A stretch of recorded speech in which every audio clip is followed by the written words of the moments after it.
그렇죠? 살아있는 세포를 염색하지 않고 관찰하기 적합한 현미경이 위상체 현미경.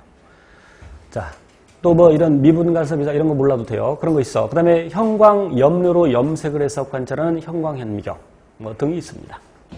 여기서는 위상체 현미경을 기억하시고,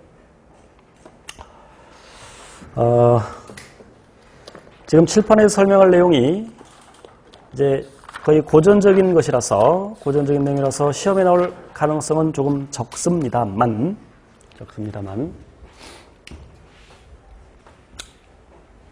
자, 우리가 흔히 아는 그 광학 현미경은, 현미경은 두 종류의 렌즈가 있는데, 눈으로 쳐다보는, 눈으로 관찰하는 접안 렌즈가 있고, 접안 렌즈. 눈 한자죠. 그래서 직접 쳐다보는 게 접안 렌즈. 그리고 접안 렌즈와 대물 렌즈라는 것이 통으로 연결되어 있죠. 경통이라고 합니다. 원통으로 연결되어 있어요. 경통이라고 하는. 그 대물 렌즈 아래에다가 우리가 시료, 관찰하고자 하는 재료를 프레파라트라고 하죠. 여기 재물대가 있는데, 재물대. 그 재물대에다가 프레파라트를 놓고 이제 접안 렌즈를 통해서 쳐다봅니다. 그럼 이 프레파라트에는 어떤 세포가 대물 렌즈에서 확대가 되고 접안 렌즈에서 또 확대가 되죠. 자, 이때 현미경의 배율은 중요합니다. 이건 중요해요. 현미경의 배율은 기본반을 안 듣고 와서 설명드립니다.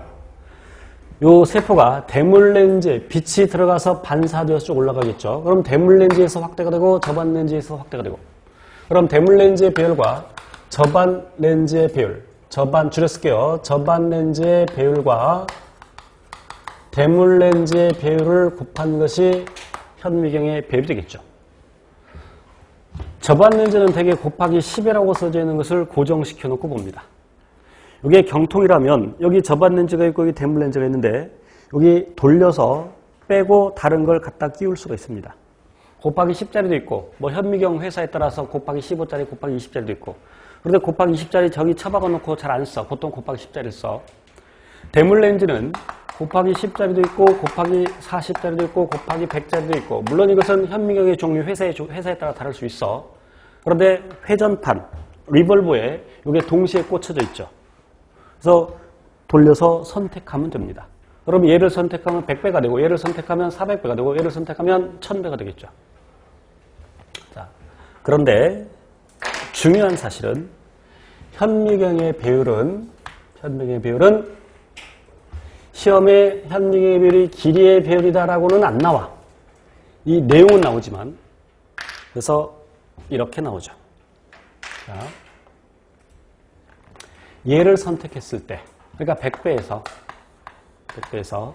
세포가 400개 보였다. 그럼 얘를 선택했을 때, 그러니까 400배죠. 그럼 400배에서는 몇 개의 세포가 보이겠느냐? 단, 세포의 간격은 동일하다.